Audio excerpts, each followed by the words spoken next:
Hey, Tami. Hey. Hey, girl. How are you? I am good. So the two loudest people in the world have been brought together to talk about voice hygiene. But we're good. We're good at these, well, we're very good at talking. We are. We got the right people.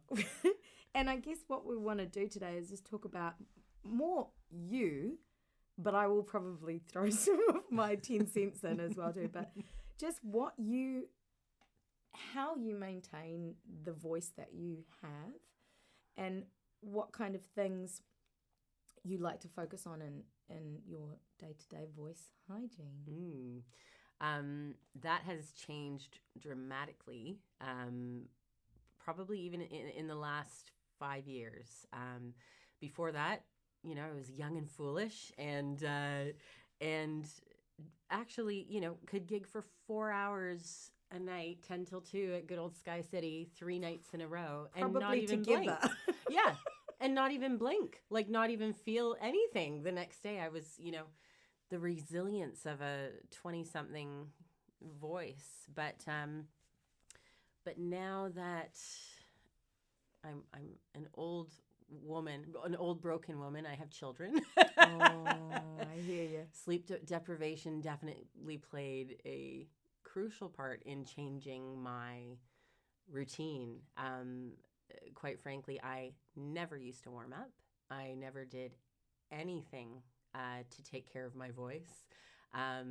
Very much took it for granted. Whereas now, as I said, being, a mom of 2 young children, sleep is a precious commodity and can be rare to get a solid sleep. And suddenly you have to start pulling on other things from your toolbox. You're not able to sleep for 12 hours after a gig, I haven't slept 12 hours in 12 years. Exactly. Like, did we ever? Oh my gosh. Anyway. Yeah. So the recovery time, it just isn't there. You don't have time to recover. And so I now, when I go into touring, especially when it's touring, I tend to not be quite as mindful when it's one-off gigs. But to be fair, though, most of my performing now is in a touring formula, because that's kind of how I have to manage it, juggling parenthood and being a musician. It needs to be kind of concentrated and getting as much done as I can in a short amount of time. And so you kind of allocate a window and fill that window. And so you kind of have to go into it, especially touring so much more internationally now than I ever have before. Things like being on flights for 20 hours, which is totally dehydrates you, and jet lag, of course, is a big side effect of dehydration. So, and you have to land, and immediately 3 hours after you land, you're doing a breakfast show that you have to be up for at 4 a.m. after traveling for 36 hours, so there's no time for jet lag. There's no time for rest either. So I've kind of found some little tricks and tips and little what's your toolkit. My toolkit. What's in your toolkit? Well, tell us what's in your toolkit. Well, my toolkit for tours overseas, number 1 is the Humidiflyer. Yes, queen. Which I think you were the one that told me about it. And at first I was quite dubious.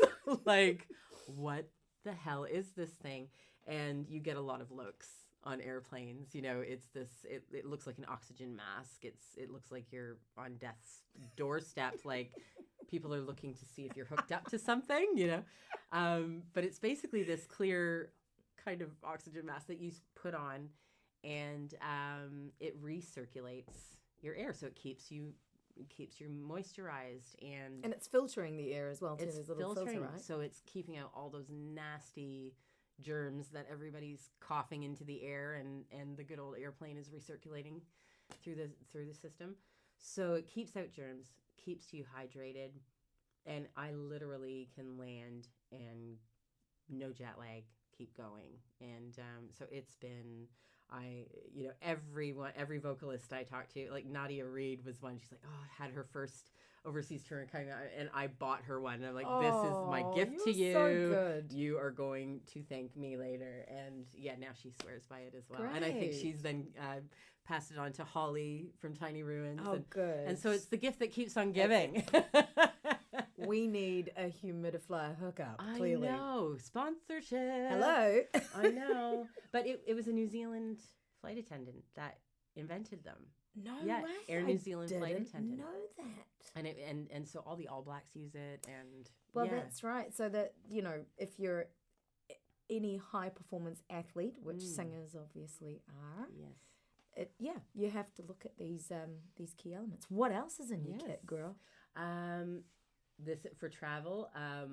I cannot now go without my Trtl Pillow, and it's TRTL, and it's this neck pillow for flying. That's basically, it's like a large scarf, like a polar fleece scarf, and inside a pocket of the scarf is this kind of mold of like a malleable silicone or plastic, and it's a frame, and it holds your neck up so you can fall asleep anywhere and your head's not flopping everywhere. You wrap this scarf around you and put the brace, and then you're just like that, and it's game changer. Oh my God, it's changed. I can sleep in tour vans, I sleep on airplanes, I can sleep in a green room while they're loading in. Wow. Yeah, it's changed my life.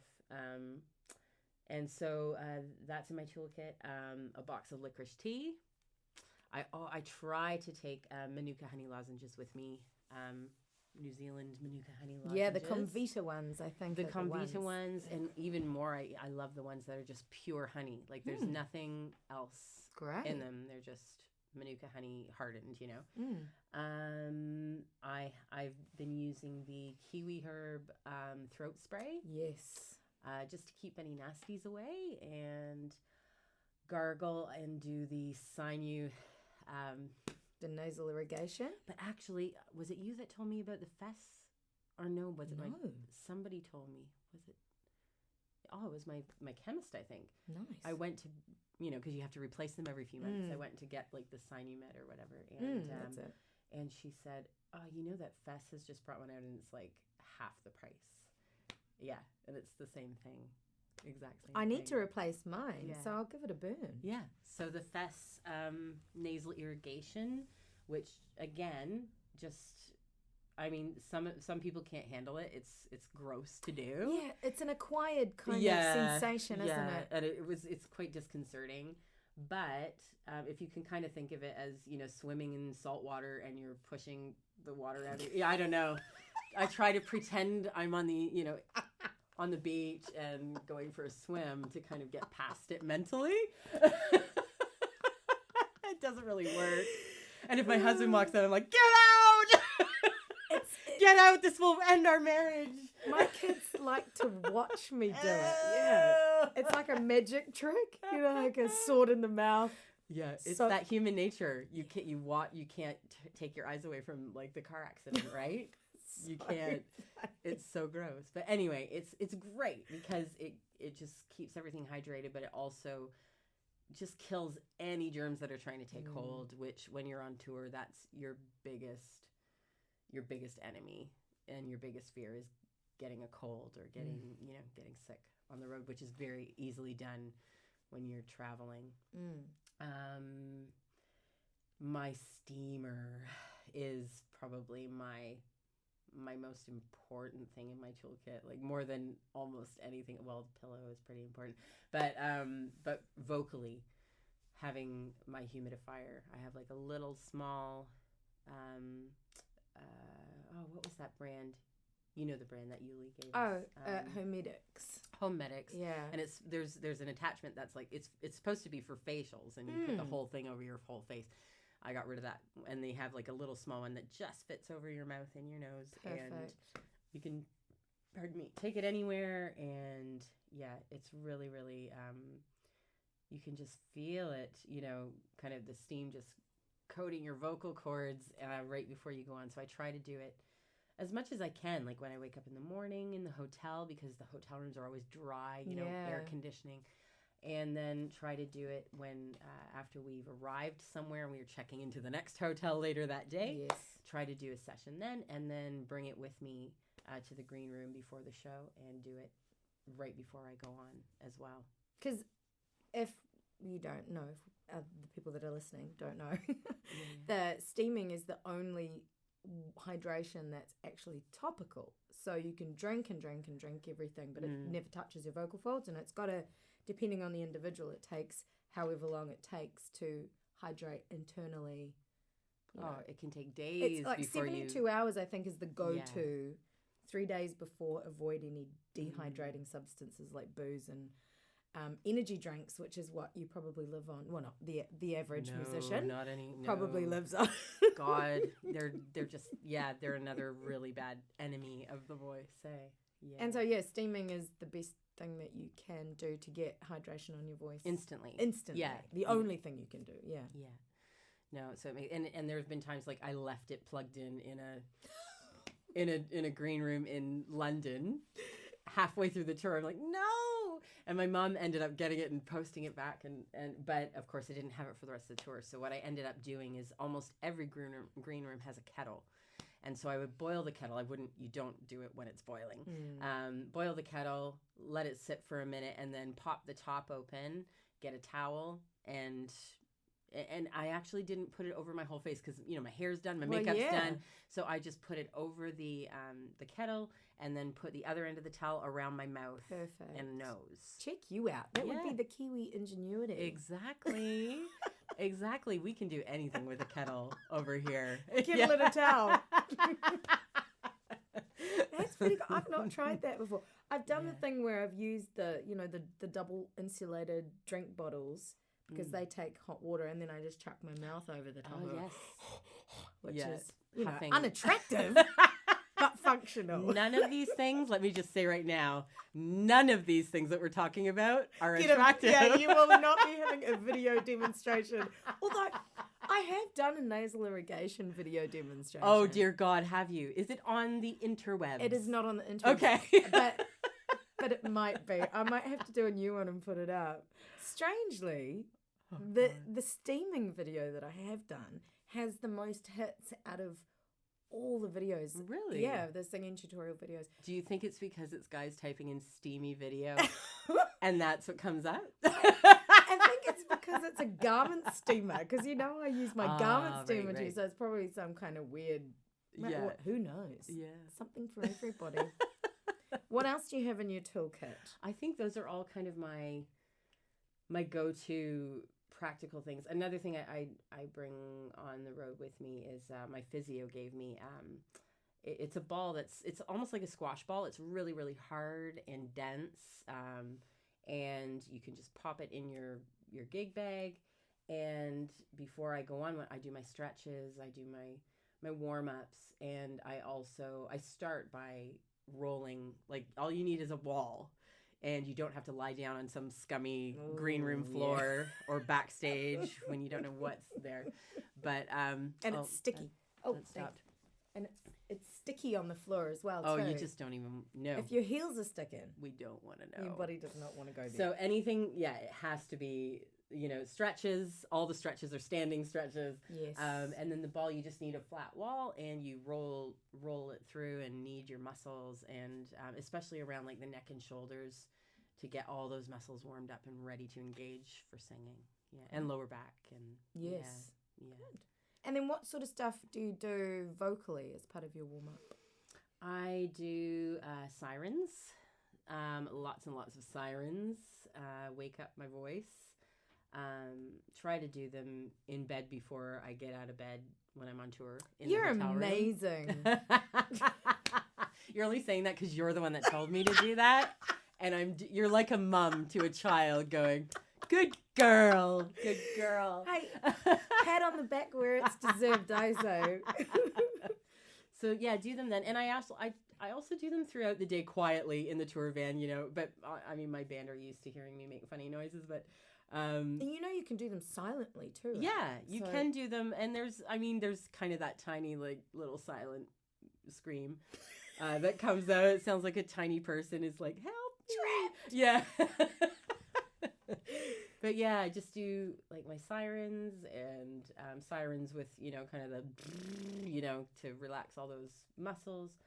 I also do stretches for my jaw because I have a really, really tight jaw. And so I, roll my tongue around my mouth like 5 to 10 times one direction and then the other way. And man, does it hurt. Yeah, because I have quite tight in the jaw. So it just loosens everything up. And I mean, your tongue those muscles at the base of your tongue can be quite tight. And and then recently when I was on tour in Europe, I had never done them before, but I got in touch with my good friend Cherie Matheson. I don't know if you've heard of her. Don't know if you've met. But I was having real issues because it was 20 shows in 22 days, which is actually not recommended. We'll actually not ever be doing that again.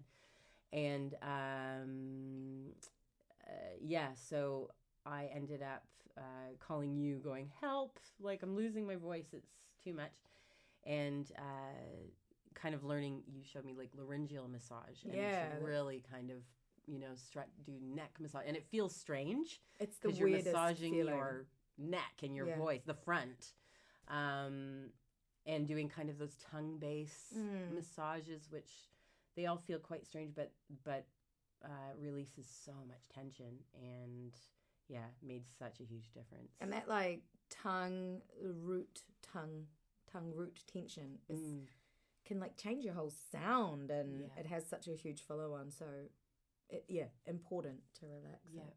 Yeah. Sorry, go ahead. Yeah, and then so do my vocal stuff, and then I end up. After I do my sirens, and I end up kind of trying to start singing in the range and the volume that I'm going to be starting with. And that's usually quite full on. So I need to be kind of already warmed up and on my game before I hit the stage. Yeah, right. I need to kind of feel like I've already done a couple songs, which I've just learned that in the last while, because I used to kind of hit the stage cold and use the first couple songs to warm up. And then I thought, why am I doing this? I should be, warming up. So what I normally do is I put on music that I love, whether it's, Aretha or Mavis Staples, and I sing along to them, and which is, it's a great way to get your mental, you're there mentally, the energy is there, and then vocally you're ready. It's your hype song. Yeah, I totally have a hype song, but mine's not as cool as yours. What's yours? Oh my god, Bang Bang. Like Nancy Jessie Sinatra. J. Oh god, no, not that cool. Jessie J. Bang Bang. Yeah. I know I want it. Yeah, that's a great song. It's a great song. I don't know. It always makes me feel. I don't know, no matter where I am. Yeah. Like I'm going onto Wembley Stadium stage or something like that, which is what you want, right? Yeah, you need that. And it's a pretty hard sing.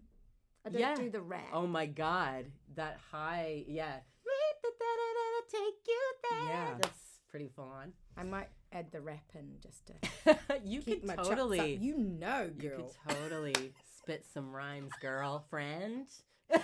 Anyway, this is not about me, but this is what happens when you get two singers to talk to each other. It's like, and this is what I do. And so when you're doing this vocal warm-up, when you're on tour and you're gigging, do you apply then the same kind of vocal care when you're not on tour? No. And that's, I should, and I'm working on that. But that's definitely something that I have not been mindful of. And I think as a parent, if I'm not on the road, then I am in full mum mode. And as a parent, you are definitely, you don't carve out a lot of time for yourself. It's hard to. You don't prioritize it. So yeah, I need to be more mindful of that. I have actually recently started carving out time for my physical, working out and getting exercise in which I hadn't prioritized since having kids, because I just felt like first of all, there's no time. And if I do have time, I have all these things to do. And it was very much left at the bottom of the heap. But I've really, in the last few years, especially with the extensive international touring, realized we are elite athletes. We may not be using as extensively, certain, like a runner would, or a rugby player. We're using a very tiny part that no one can see, which makes it harder. That's why it's not that obvious. much harder, yeah. And but we have to take so much care of it. Actually does affect your whole body. You use your whole body to sing. And I've really learned that I need to prioritize that is something that is actually important to staying on top as a vocalist, and making sure that I am treating it with the respect that it's due. We tend to take our voices for granted, until we start having issues where we're thrashing it and not giving it anything. We're taking from our voices or from ourselves, giving everything out, and we're not filling up that well. That's it. And that's a big thing that I've been learning over the past while. And because your instrument's housed in your body, there are so many more variables that somebody, say, who plays guitar doesn't necessarily have to contend with, because they're putting the instrument into a protective case at the end of the night. Yeah. And, yes, there can be some postural issues, overuse issues, for musicians, but you are your instrument. Any hormonal changes can affect your body and how your voice performs. And then, the most important one that you've mentioned is the sleep thing. So sleep and hydration, probably for any human, right, are going to be the first two things that we need to be checking in with. And as a parent, one of those are already out the door. But then, touring, you've got that. You've got also the nutritional elements of, along with hydration. So what kind of nutritional things do you do when you're on tour, or when you're just day to day that you're trying to do to... that's another real struggle on the road, because access to food can be...